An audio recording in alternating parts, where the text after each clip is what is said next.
12 बज रहे हैं, वक्त हो चला है चुनाव दोपहर का। मैं हूं शुभी मिश्रा आपके साथ। आइए आपको इस बुलेटिन में चुनाव से जुड़ी हर खबर दिखाते हैं। देखिए, गृह मंत्रालय से मिले Y+ सिक्योरिटी को लेकर तेज प्रताप ने बड़ा बयान दिया है। उन्होंने कहा है कि उनकी जान को खतरा है और इसीलिए उन्हें ये सुरक्षा मिली है। उन्होंने कहा कि उनकी हत्या भी हो सकती है। ये बड़ा बयान तेज प्रताप यादव का सामने आया है। उन्होंने कहा कि उनकी जान को खतरा है, उनकी हत्या तक की जा सकती है, ऐसी संभावना है और इसीलिए उनकी सुरक्षा व्यवस्था को बढ़ा दिया गया है, उनकी सिक्योरिटी को बढ़ा दिया गया है। ये बड़ी खबर आपको बता रहे हैं। गृह मंत्रालय से मिली Y+ कैटेगरी की सुरक्षा को लेकर तेज प्रताप यादव का बड़ा बयान। आपको बता दें कि अब CRPF के जवानों से तेज प्रताप यादव घिरे रहेंगे और इसी बीच तेज प्रताप यादव ने इस बढ़ी हुई सुरक्षा व्यवस्था को लेकर अपना बयान दिया है। हाँ, क्योंकि मेरे ऊपर खतरा है ना, मेरा हत्या भी लोग करा देगा। अब है दुश्मन सब लगा हुआ है ना। और बढ़ते आगे, बिहार विधानसभा चुनाव के प्रचार का आज आखिरी दिन है। चंद्रबाबू नायडू के बेटे और आंध्र प्रदेश कैबिनेट मिनिस्टर नारा लोकेश पटना पहुंचे। उन्होंने युवाओं से वोट करने की अपील की है। उन्होंने कहा कि बिहार के विकास के लिए NDA सरकार ही जरूरी है। उनसे बातचीत की है न्यूज 18 संवाददाता विनीता मिश्रा ने। विधानसभा चुनाव के मद्देनजर आज प्रचार का आखिरी दिन है। आज तमाम नेता पूरी ताकत अपनी झोंकते हुए नजर आ रहे हैं क्योंकि आज प्रचार का शोर थम जाएगा और इसी के मद्देनजर आंध्र प्रदेश के कैबिनेट मिनिस्टर नारा लोकेश भी पटना पहुंचे हैं। फर्स्ट टाइम आप बिहार आए हैं और लगातार वोट की अपील भी कर रहे हैं। आपने कहा कि युवाओं से खासतौर पर मेरी अपील है कि वो NDA को वोट करें। क्यों? अगर देखें तो NDA से ही डेवलपमेंट हो सकता है और डबल इंजन सरकार बहुत बहुत इंपॉर्टेंट है। This is the wrong time to change. अब ये टेक ऑफ होना है और बिहार के इलेक्शंस बहुत इंपॉर्टेंट है। इंडिया को इंपॉर्टेंट है और देश के लिए भी इंपॉर्टेंट है। अगर विकसित भारत का विजन डिलीवर करना है उसमें तो बिहार की पात्र बहुत है। बिहार के यंगस्टर्स में जो ताकत है, काम करने का दिल है, वो बढ़िया है। अगर NDA की सरकार बनती है तो बिहार में और बेहतर क्या होगा? अगर नहीं, NDA सरकार ही बनेगी। NDA सरकार बनने के बाद जो भी काम हमने शुरू किया है वो कंप्लीट करेंगे। कंपनीज लाएंगे, इधर IT सेक्टर में और दूसरे सेक्टर में कंपनीज लाएंगे, इधर ग्राउंड करेंगे और बिहार के जो यूथ है उनको जॉब्स क्रिएट करेंगे। तो आंध्र प्रदेश के कैबिनेट मिनिस्टर थे जिनका साफ तौर पे कहना था कि NDA की ही सरकार बनेगी क्योंकि बिहार विकास की राह पर अग्रसर हो चला है। बिहार आगे भी विकास करेगा और बिहार की जो तस्वीर है वो आगे और बदलेगी। कैमरामैन संत के साथ विनीता मिश्रा, न्यूज 18 पटना। और देखिए, चुनाव प्रचार खत्म होने में महज कुछ ही घंटे अवशेष रह गए हैं और ऐसे में JDU के राष्ट्रीय कार्यकारी अध्यक्ष संजय झा ने X पर पोस्ट किया है जिसमें उन्होंने जीविका से जुड़ी महिलाओं को लेकर लिखा है कि नीतीश जी ने ठाना है हर घर की महिला को उद्यमी बनाना है। मुख्यमंत्री महिला रोजगार योजना के तहत बिहार के हर परिवार की एक महिला को अपनी पसंद का स्वरोजगार शुरू करने के लिए 10-10 हजार रुपए दिए जा रहे हैं, जिनमें से 1 रुपए भी नहीं लौटाना है। क्या कुछ लिखा है उन्होंने आपको बता देते हैं। नीतीश जी ने ठाना है हर घर की एक महिला को उद्यमी बनाना है। ये संजय झा का पोस्ट है। मुख्यमंत्री महिला रोजगार योजना के तहत बिहार के हर परिवार की एक महिला को अपनी पसंद का स्वरोजगार शुरू करने के लिए 10-10 हजार रुपए दिए जा रहे हैं, जिनमें से 1 रुपए भी आपको वापस नहीं करना है। और देखिए, जिनके रोजगार में आगे बढ़ने की संभावना होगी उन्हें और 2-2 लाख रुपए तक की वित्तीय सहायता दी जाएगी। तो महिलाओं को किस प्रकार बेहतर बनाने की दिशा में सरकार कार्यक्रम कर रही है। हताश विपक्ष द्वारा इस योजना के संबंध में तरह तरह के अफवाह फैलाए जा रहे हैं। कृपया इन अफवाहों से आप सावधान रहे। ये संजय झा का पोस्ट था जिसमें उन्होंने साफ शब्दों में लिखा है कि नीतीश कुमार बेहतर व्यवस्था महिलाओं को आत्मनिर्भर बनाने के लिए कर रहे हैं। बढ़ते आगे, अगली खबर पटना से है जहां RJD से राज्यसभा सांसद संजय यादव ने NDA पर बड़ा हमला बोला है। कहा है कि सार्वजनिक मंचों से कट्टा दुनाली और सिक्सर की बातें कर रहे हैं, ये कहीं से भी ठीक नहीं है। रोजगार और अश्लील गीतों को लेकर भी उन्होंने तंज कसा है। वो यहाँ कट्टा, कनपटी, बंदूक, दुनाली, सिक्सर, इसकी बात कर रहे हैं। बिहार के युवा सबसे अधिक रेलवे में जाते थे। उन्होंने एक बार भी रेलवे की सारी नौकरियां समाप्त कर दी, रेलवे की भर्तियां बंद कर दी। उस पे क्यों नहीं बोल रहे? तो बिहार के युवाओं को वो कट्टा, सिक्सर, दुनाली की बात कर रहे हैं। बीजेपी नेता दिनेश लाल यादव ने कहा है कि अश्लील गानों का उस्ताद यानी खेसारी लाल यादव तेजस्वी यादव के साथ घूमते हैं, जो हमेशा अपने बयान से भी पलटते रहते हैं। मास्टर है, वही उनके साथ घूम रहा है, उसको ही उन्होंने अपने साथ ले रखा है। वो जो भी बड़ी बड़ी बातें करते हैं, मैंने इसका जवाब दिया था, तो हर दिन तो पहले अपना बयान पलट लेता है। जब उससे पूछा जाता है कि तुम अश्लील गाना गाता है, तो बोलता है रवि किशन, मनोज तिवारी, निरहुआ, पवन से सीखा है।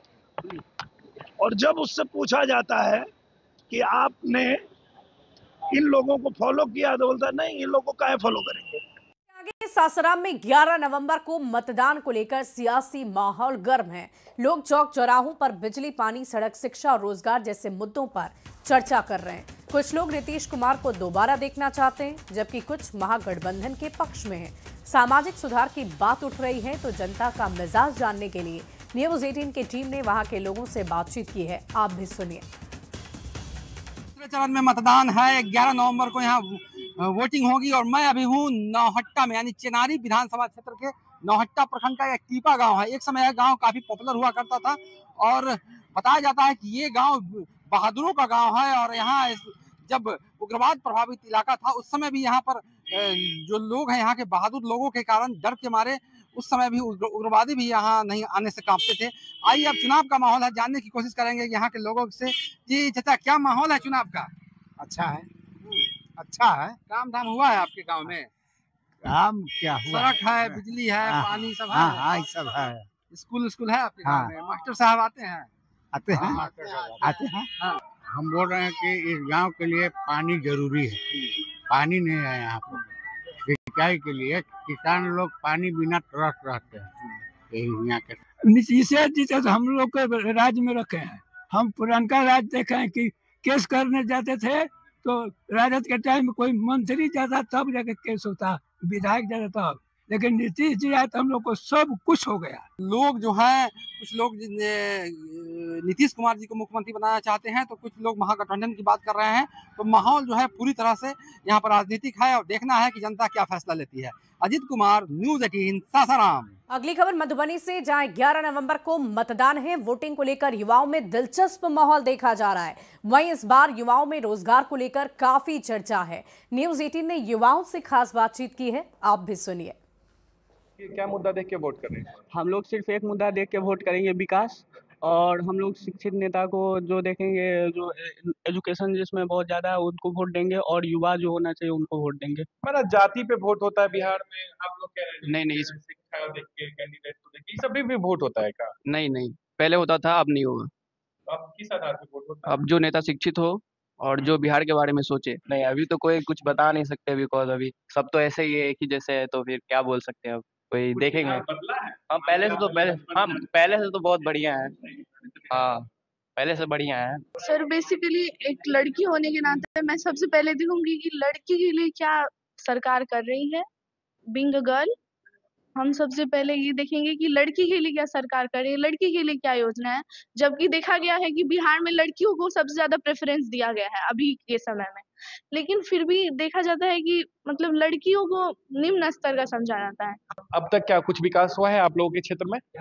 पहले से तो काफी ज्यादा देखा गया है, क्योंकि जैसे बोलते हैं पुराने टाइमों में बोला जाता था कि लड़कियों को पढ़ाई लिखाई में जो मतलब अभी फैसिलिटी मिल रहा है हम लोगों को पढ़ने लिखने के लिए, फैमिली भी सपोर्ट करते हैं, पेरेंट्स सपोर्ट करते हैं। लेकिन पहले ऐसा कुछ मतलब पेरेंट्स भी पहले खिलाफ थे कि क्यों पढ़ेगी, क्या करेगी पढ़ लिख के। पर सोच बदला है इस बार? इस बार तो देखा जाए जैसे कि बहुत सारा बेरोजगारी है और बहुत सारे स्टूडेंट मतलब प्रोटेस्ट करते हैं, उसको कोई सुनवाई नहीं होता है। इसी के मुद्दा के लेकर होना चाहिए ताकि बेरोजगारी कम हो, प्लान रोका जाए। धार्मिक बातचीत से कुछ नहीं था, जाति बात पर अगर वोट करेंगे तो कुछ फायदा नहीं है। लेकिन जो विकास के बारे में सोचेंगे, उनको वोट करने से हमारे देश का भी फायदा होगा और हमारे राष्ट्र का भी फायदा होगा। नेता तो सभी कहते हैं विकास करेंगे, कोई करता ही नहीं। पहले से बहुत अच्छा विकास हुआ है अभी तक। हमारे साथ में अभी हम मौजूद थे मधुबनी के पीसी झा क्लासेस में, जहां पर हमने कुछ जब युवाओं से बात की तो उन्होंने बताया जो वोट हम किसको करेंगे, खैर वो तो हम अभी, वो मेरा प्राइवेसी मामला है, हम उसको डिस्क्लोज नहीं कर सकते हैं। लेकिन विकास बहुत बड़ा मुद्दा है। जो हिंदू धर्म की बात करेगा, हम धर्म और जात पात देखकर वोट नहीं करते हैं।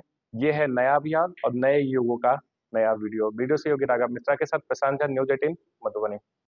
और देखिए, बिहार विधानसभा चुनाव के पहले चरण में बम्पर वोटिंग हुई है। पहले चरण में रिकॉर्ड 65.08% मतदान दर्ज किया गया, जो 2020 के 56.29% से काफी अधिक है। महिलाओं की वोटिंग में लगभग 9.34% और पुरुषों में 7% की बढ़ोतरी हुई है। अधिकांश विधानसभा क्षेत्रों में महिलाओं ने पुरुषों से ज्यादा वोट डाले। हालांकि एसआईआर के कारण करीबन 69 लाख वोटर सूची से हटा भी दिए गए। बढ़ा हुआ मतदान निर्वाचन आयोग की बड़ी सफलता मानी जा रही है। बिहार विधानसभा के पहले चरण के हुए 121 सीटों पर जो मतदान है, उसके जो आंकड़े हैं वो संशोधित आंकड़े आए हैं और वो आंकड़े जो है पिछले बार की तुलना में काफी बड़ा है और उत्साहजनक है।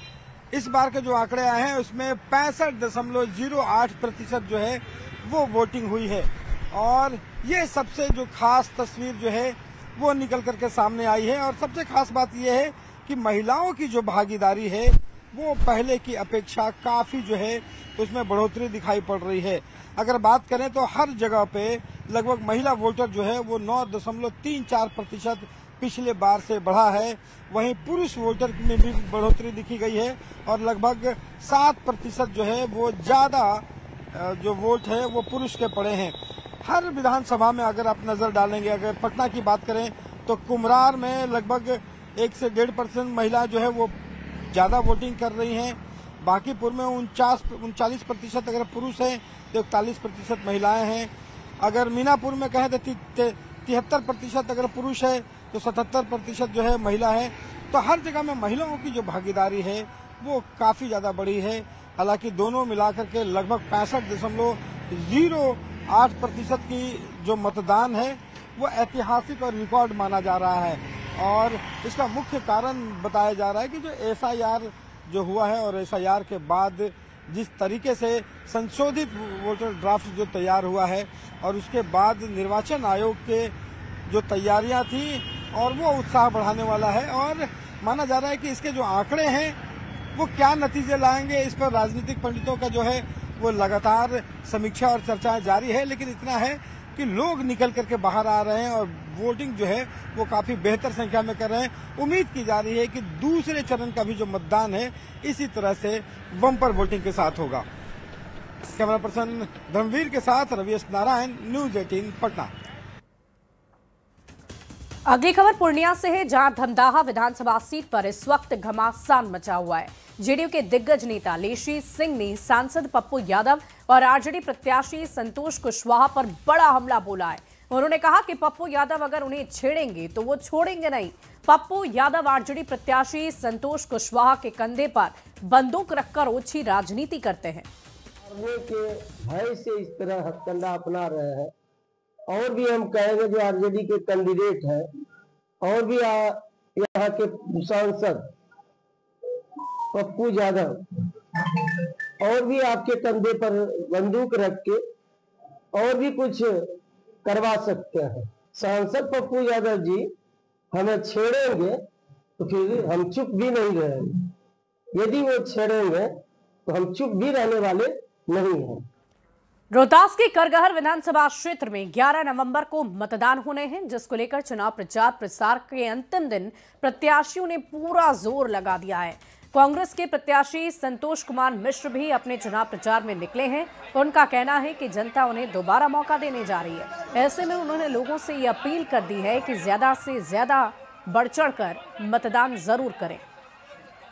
रोहतास जिला में 11 नवंबर को मतदान है और ऐसे में चुनाव का जो प्रचार का सिलसिला है उसका आज अंतिम दिन है और अंतिम दिन जो है करगहर विधानसभा क्षेत्र में हूं मैं और यहाँ के जो कांग्रेस के प्रत्याशी हैं संतोष कुमार मिश्रा, वो आप देख सकते हैं किस प्रकार लोगों से मुलाकात कर रहे हैं और लोगों से जनसंपर्क कर रहे हैं। क्योंकि जिस तरह से चुनाव की प्रक्रिया चल रही है उसको देखते हुए आइए हम कुछ कार्यकर्ताओं से भी बातचीत करने की कोशिश करेंगे।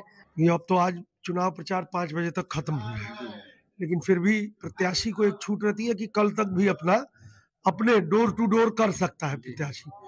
तो मेरा तो यही आग्रह होगा, करगहर की देवतुल्य हमारे अभिभावक हैं, माताएं हैं, बहनें हैं, युवा हैं, सभी से मेरा यही आग्रह होगा कि न्याय के साथ विकास के लिए वोट पड़ना चाहिए। हमारे मतदाता मालिक हैं, उनका अधिकार है, और इसी वोट से, वोट की ही चोट जो है वो सरकारों को हिला देती है।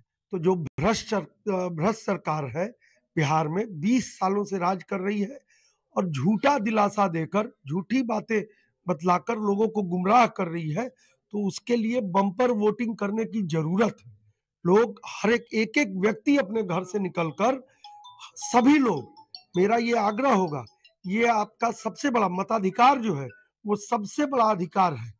आप हर चीज में चुप रह सकते हैं, आपको हर तरीके से दबाया जा सकता है जिस अधिकार के लिए आप लड़ रहे हैं।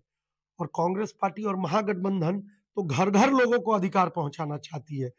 तो घर घर अधिकार के लिए, अपने अधिकार के लिए लोग ज्यादा से ज्यादा मतदान करें। ये संतोष कुमार मिश्रा हैं और इनका कहना है कि लोग अधिक से अधिक घर से निकले और मतदान करें, और निर्वाचन आयोग भी लगातार लोगों से अपील कर रही है कि अधिक से अधिक लोग घरों से निकले और पहले चरण की तरह दूसरे चरण में भी बम्पर वोटिंग हो। अजीत कुमार, न्यूज़ 18, सासाराम। और यहाँ रुकेंगे एक छोटे से ब्रेक के लिए। खबरें लगातार जारी है।